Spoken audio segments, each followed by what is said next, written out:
नरेंद्र मोदी ने, क्या वो जायज था? मेरे साथ कुछ खास मेहमान लगातार जुड़े हुए हैं। मेरे साथ न्यू इंडियन एक्सप्रेस के एडिटोरियल डायरेक्टर प्रभु चावला हैं, केंद्रीय मंत्री हरीश रावत हैं, मुख्तार अब्बास नकवी भी फिर से हम उन्हें अपने साथ जोड़ने की कोशिश करेंगे। बरसात बहुत हो रही है, मैं लगातार आप लोगों को बता रहा हूं, और उसी के चलते संपर्क में हमें दिक्कत आ रही है। लेकिन प्रभु, ब्रेक में जाने से पहले जो मैंने सवाल उठाया था, हरीश रावत से मैं पूछ रहा था, कांग्रेस ही क्यों बौखला जाते हैं, क्यों इतने उतावले हो जाते हैं जवाबी हमले के लिए नरेंद्र मोदी के किसी भी बयान पर? तो कल जो मोदी साहब ने यूज किया, जिस तरह से भाषा का प्रयोग किया, जो अवसर था उसमें नहीं करना चाहिए था। परंतु मेरे को यह लगता है कि अगर कांग्रेस जैसे उनके दुश्मन हैं, उनको दोस्तों की जरूरत नहीं है। ट्विटर पे देखिए आप, कांग्रेस लोग ऐसा प्रहार करते हैं उनके ऊपर। आज मोदी की पॉपुलैरिटी इसलिए बढ़ी है, एक तो एनजीओ खड़े हो गए रास्ते के अंदर, रोज केस पे केस किए जा रहे हैं। दूसरे, कांग्रेस पार्टी को लगता है कि जैसे उन्होंने कहा, मुख्तार अब्बास से मैं सहमत हूं कि जब उनको नीच छींकते हैं तो इन लोगों को बुखार हो जाता है, परंतु उसको अवॉइड क्यों नहीं करते? मतलब एक ही इनके ऊपर अटैक बना हुआ, इनको डर है कि वो प्रधानमंत्री या कैंडिडेट हो सकता है या इनके नेताओं से ज्यादा पॉपुलर है। सलमान खुर्शीद कहते हैं तो कुएं के मेंढक हैं, दिग्विजय सिंह कहते हैं कि नहीं, सर पर बिठा लिया बीजेपी ने। अरे वो सर पर बिठाएं, कहां बिठाएं, आप क्यों परेशान हो रहे हैं? आज अगर मोदी की पॉपुलैरिटी, जो मोदी, मैं तो कहता हूं 2002 का विलन जो था इस देश के अंदर, उसको विलन मानते थे सारे के सारे लोग, वो आज का हीरो कैसे बन गया? उसके अंदर कांग्रेस का कॉन्ट्रीब्यूशन 70% से ज्यादा है। बाकी कॉर्पोरेट सेक्टर का है, मीडिया कंपनीज का भी है। हम और आप सब लोग जो उसको गालियां देते हैं, तो उसमें से आज हमारे में से कुछ लोग उनके भक्त भी हो गए, परंतु उन्होंने काम किया, ये बात सच है। परंतु उसको बढ़ा चढ़ा करके एक अपने से बड़ा कर देना, कांग्रेस पार्टी और इनके समर्थक सबसे ज्यादा जिम्मेवार हैं आज मोदी को अपने कद से बहुत बड़ा बनाने के लिए। आपने मोदी का कद बढ़ा दिया, जितना मोदी का कद है हरीश रावत जी, उससे कहीं बड़ा आपने कर दिया है। और मैं एक साल पहले जाना चाहूंगा, 2012 में नवंबर दिसंबर में जब चुनाव हो रहे थे विधानसभा के गुजरात में, तब आप लोगों ने ना नरेंद्र मोदी का नाम लिया चुनावी भाषणों में, ना कोई व्यक्तिगत आक्षेप किए, तब आप चुप थे। अब इतना सकपका क्यों गए हैं नरेंद्र मोदी को लेकर?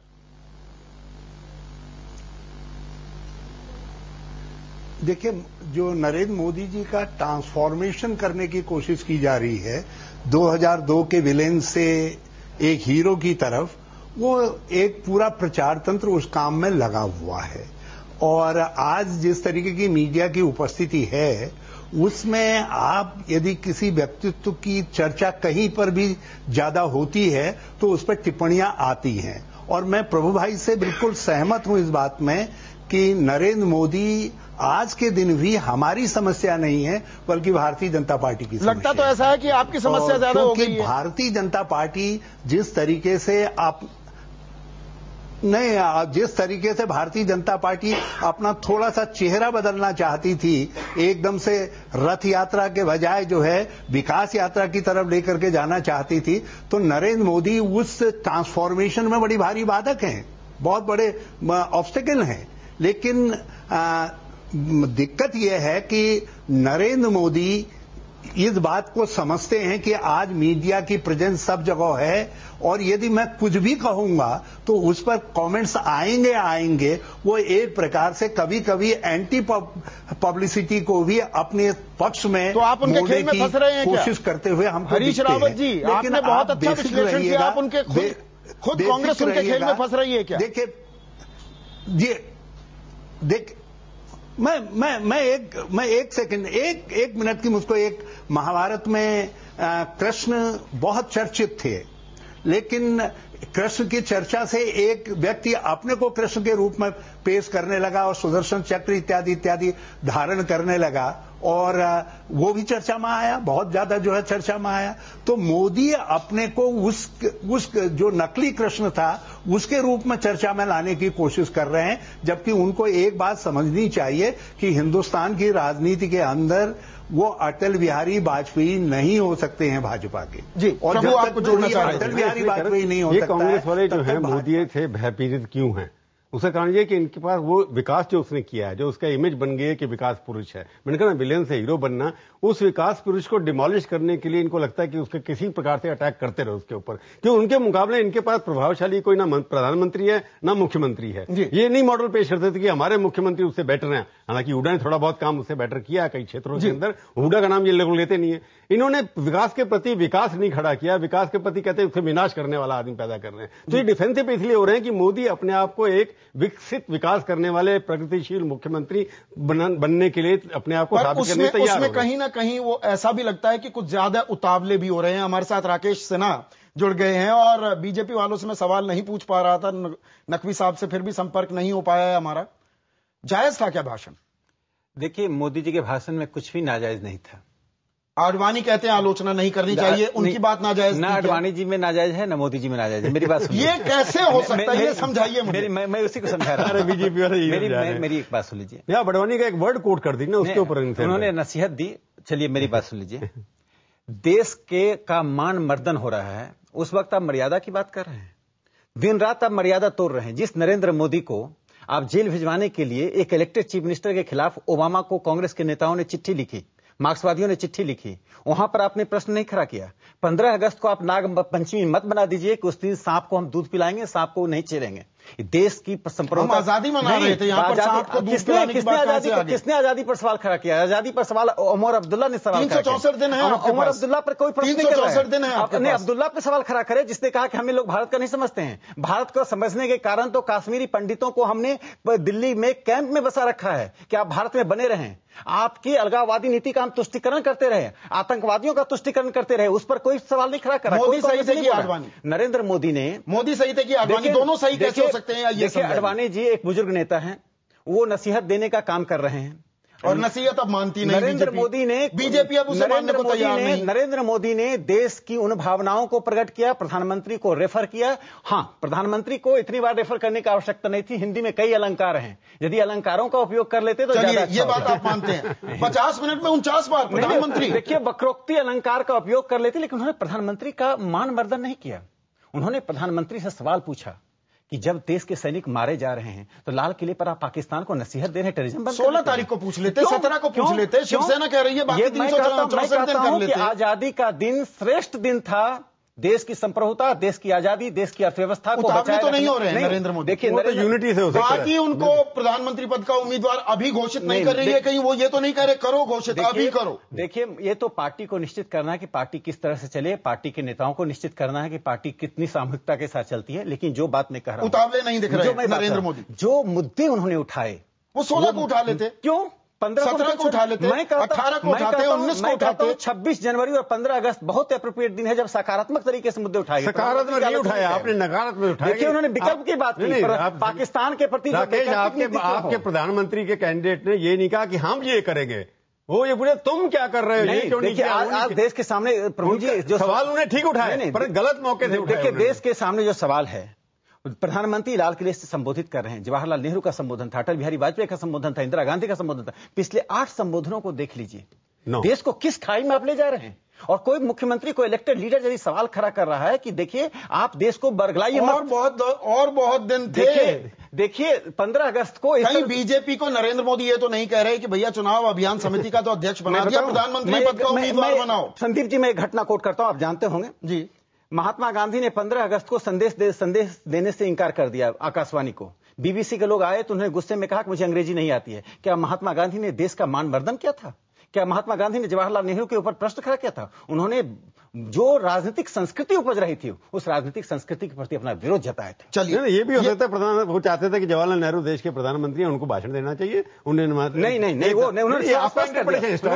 स्पष्ट कर दिया कि देश में जो राजनीतिक संस्कृति है वो करोड़ों लोग भूखे मर रहे हैं। जब जवाहरलाल नेहरू को उन्होंने पत्र लिखा कि माउंटबेटन को राष्ट्रपति भवन से अलग करके एक छोटे से घर में लाइए, माउंटबेटन तैयार, उन्होंने जवाहरलाल नेहरू का विरोध किया। इसका मतलब नहीं कि देश की संप्रभुता पर। चलिए, ये बात मैं समझ गया। मुझे ये बताइए, नरेंद्र मोदी ने देश की संप्रभुता पर सवाल नहीं किया, देश की संप्रभुता को मजबूत करने की बात की। लाल कृष्ण आडवाणी ने ऐतराज अपना दर्ज कराया जी, शिवसेना ने भी कराया। संघ चुप क्यों है? देखिए, संघ क्यों इस पर बोलेगा? संघ को क्या आवश्यकता है इस पर बोलने की? संघ की बात तो आप आज कर रहे हैं, कहीं ना कहीं से कुछ ना कुछ प्रतिक्रिया संघ की आ जाती है। मैं संघ को उतना नहीं जानता जितना आप जानते और समझते हैं, इसीलिए संघ चुप क्यों है? संदीप जी, यही बताने के लिए मैं कह रहा हूं संघ चुप क्यों है कि संघ के ऊपर पिछले कई सालों से सवाल उठता रहा कि संघ तिरंगा झंडा का अपमान करता है। एक कांग्रेस के प्रवक्ता होते थे वीएन गाडगिल, सुन लीजिए, नहीं मेरी बात सुन लीजिए। वीएन गाडगिल ने यहां तक कहा था कि संघ भगवा ध्वज के द्वारा तिरंगा झंडा को बदलना चाहता है।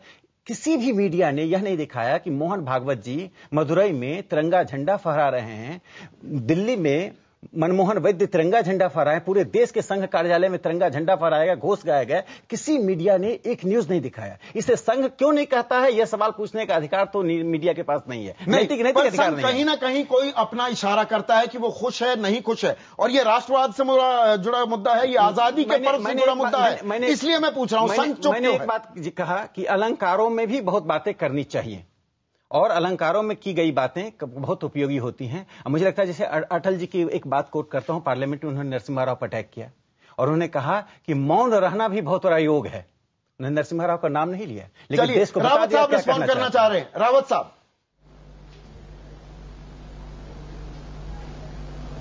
जी, मैं एक बात इस बहस में लाना चाहता हूं।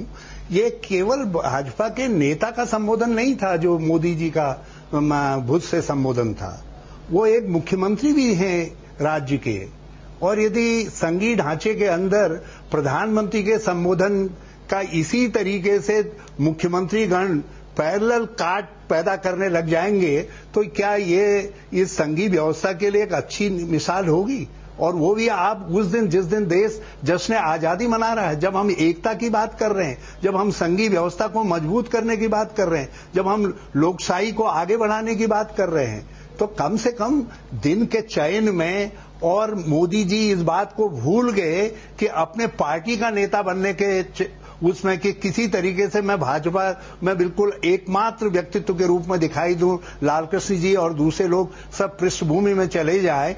उन्होंने ऐसे दिन का चयन किया जिसको कोई भी व्यक्ति सही नहीं ठहरा सकता और उनके तरीके को सही नहीं ठहरा सकता।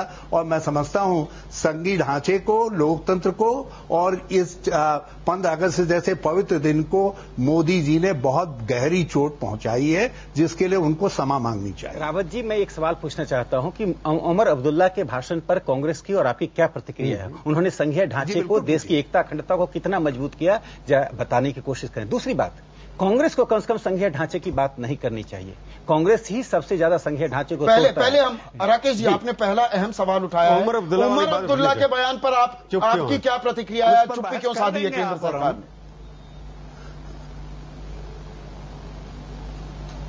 हमने कोई चुप्पी नहीं साधी है, हमारी पॉलिसी बिल्कुल साफ है। जम्मू कश्मीर भारत का अभिन्न अंग है और उसके विषय में किसी तरीके की किसी से कोई उसकी बात, किसी तरीके के बार्गेनिंग उसकी कोई गुंजाइश ही नहीं है। उमर अब्दुल्ला का भाषण सही था जी, उन्होंने एकदम संघीय ढांचे पर क्वेश्चन मार्क उठाया है और आपकी पार्टी उसका समर्थन कर रही है, यानी कि जो उनके विचार हैं उससे आप सहमत हैं। वो मुख्यमंत्री के रूप में बोल रहे थे और जिन्होंने उन्हें सवाल उठाया उन्हें एक तरह से कह दिया कि हम भारत से अलग हो जाएंगे। प्रभु भाई, वो उनकी पॉलिसी, आपने उनकी नीतियां कभी कभी इधर उधर हिलती डुलती रहती हैं। मोदी पे आक्रमण करते हैं, उन पे क्यों नहीं करते आप आक्रमण? उसमें भी उनकी विचारधारा इसी तरीके की, इस तरीके की बातें नहीं। रावत जी बहुत संतुलित बोलते हैं। मैं एक सवाल करना चाहता हूं, इस तरह से चयनित टिप्पणियां जी होती हैं वो बहुत खतरनाक होती हैं, इसीलिए आपकी बातों की विश्वसनीयता पर सवाल खड़ा होता है। देखिए, आप रूलिंग पार्टी के हैं, आप प्रधानमंत्री की रक्षा करें, किसी ने प्रधानमंत्री का उनके भाषण पर सवाल नहीं किया। भाषण के कंटेंट पर एक वैकल्पिक बात कही गई, आलोचनात्मक बात कही गई और उस पर आप असहमत हो सकते हैं। जैसे प्रधानमंत्री के साथ असहमति हो सकती है। मोदी जी ने जो कहा वो 100% सही हो, कौन कह रहा है? लेकिन मैं कह रहा हूं कि सिर्फ 15 अगस्त के नाम पर तो उसको स्पिरिचुअलाइज मत कीजिए। 15 अगस्त को, 15 अगस्त हमारे जश्न का दिन है, वो वीरता का दिन है। उस दिन आजादी प्राप्त की और आजादी की रक्षा करने की बात कही गई, उसमें आजादी को मिटाने की बात नहीं कही जो उमर अब्दुल्ला कर रहे हैं। आपकी टिप्पणी उमर अब्दुल्ला पर होनी चाहिए। आप बचते हैं क्योंकि वो आपके एलाय हैं, आपको उनको कहना चाहिए कि अब हमारा एलाय नहीं है, आप कहिए कोई एलाय नहीं है। मैं एक काउंटर क्वेश्चन के जरिए आपसे बात कर सकता हूं, आपके प्रश्न का उत्तर दे सकता हूं? जी जरूर। आप यदि 15 अगस्त को यह परंपरा पड़ जाए कि भारतीय संघ का प्रत्येक मुख्यमंत्री इसी तरीके से जवाब सवाल करने लग जाए तो क्या संदेश देश के अंदर जाएगा और क्या संदेश दुनिया में जाएगा कि भारत के अंदर लोकतंत्र है, मगर ऐसा लोकतंत्र है जिसमें एक दिन भी एक होकर के एक भाषा में बात नहीं कर सकते, एक संकल्प के साथ खड़े नहीं हो सकते। नहीं, आपकी बात ठीक है, लेकिन रावत साहब ये बताइए कि सारी कॉन्सेंट्रेशन नरेंद्र मोदी पर क्यों, उमर अब्दुल्ला पर चुप्पी क्यों? आप अपने जोश में मोदी जी को मोदी जी को भाजपा का ताज बनाने के चक्कर में आरएसएस जो है अपनी कुछ ऐसी बुनियादी गलतियां न कर जाए। नरेंद्र मोदी पर ही केंद्रित हो गए। आप फिर नरेंद्र मोदी पर केंद्रित हो गए। रावत साहब, उमर अब्दुल्ला के बयान की निंदा क्यों नहीं करती केंद्र सरकार? मैंने कहा ना कि उनकी अपनी पार्टी की अपनी नीतियां, हमारी पॉलिसी बिल्कुल साफ है। जम्मू कश्मीर हमारा अभिन्न अंग है, हमारी संप्रभुता का एक महत्वपूर्ण हिस्सा है। हम किसी तरीके से जम्मू कश्मीर का प्रश्न नेगोशिएबल नहीं है। वही बात फिर घूम कर आ रही है। प्रभु, ये सारा ये फैसिनेशन नरेंद्र मोदी से ही, उनको मोदी से उमर अब्दुल्ला को वो इग्नोर करेंगे, उनके या चुप्पी साध लेंगे। सवाल तो ये स्पष्ट है कि कांग्रेस जिस तरह कई बार मोदी के ऊपर जिस तरह की भाषा बोलते हैं, उसे स्पष्ट है कि मोदी का इनके पास विकल्प नहीं है। तो इनके नेता जो हैं बाकी जितने भी हैं, मनमोहन सिंह तो आजकल पॉपुलैरिटी बहुत लो पर 5% तक नीचे आ गई है, राहुल गांधी जी भी उनसे नीचे हैं। तो जब विकल्प नहीं है तो उस विकल्प को जो है अवेलेबल अल्टरनेटिव जो बीजेपी वालों ने खड़ा किया है, जो उनके पार्टी के अंदर भी एक्सेप्टेबल नहीं है, परंतु देश में कई जगह पर उनकी पॉपुलैरिटी बहुत ज्यादा है, सच बात है। और उन्होंने दिखा भी, और बेदाग हैं, उनके ऊपर कोई पर्सनल करप्शन के चार्ज भी लगे हुए हैं। तो ये चाहते हैं कि किस तरह से उस विकल्प को खत्म करके हम किस तरीके से गिरा दें, उसके लिए कुछ भी बोल जाते हैं। ये नहीं सोचते कि उससे फायदा मोदी को हो रहा है। मोदी अपने आप को एक नौकी ऑल्टरनेटिव प्रधानमंत्री, ऑल्टरनेटिव एजेंडा बन गया है। 20 सेकंड है हमारे पास। देखिए, एक दब्बू भाषण का जवाब एक दबंग भाषण से था। और दूसरी बात मैं कहना चाहता हूं, और उसमें अलंकारों का ख्याल रखना चाहिए। लेकिन मैं एक बात कहना चाहता हूं, मनमोहन सिंह जी को कांग्रेस ने बहादुर शाह जफर बना दिया है। देश की स्थिति ऐसी खराब हो गई है कि अब देश की आम जनता, जो कांग्रेस के समर्थक भी हैं, जो वो चाहते हैं कि शायद दूसरा प्रधानमंत्री होता तो स्थिति अच्छी होती। उन्होंने राष्ट्रपति का सम्मान किया, राष्ट्रपति के भाषणों की चर्चा। वो तो डिवीजन की बात करने जा रहे हैं, दोनों को बंटवारा। राष्ट्रपति भारत के रिपब्लिक का हेड है। यदि राष्ट्रपति पर आप सवाल खड़ा करते तो मैं मानूंगा कि आप भारत की संप्रभुता के साथ छेड़छाड़ कर रहे हैं। बहुत बहुत शुक्रिया राकेश सिन्हा, प्रभु चावला, सुधीर एक सेंटेंस। राष्ट्रपति का भाषण भी प्रधानमंत्री से पूछ के लिख दिया जाता है, उसमें चेंज नहीं कर सकते, परंतु दिखाया पहले से जाता है। चलिए, आप तीनों का बहुत बहुत शुक्रिया। IBNखबर.com पर हमने सवाल पूछा था, क्या प्रधानमंत्री पर मोदी के बयान का बचाव करना बीजेपी की मजबूरी है? और इस सवाल के जवाब में क्या है आपकी राय, क्या है देश का मिजाज? ब्रेक के बाद।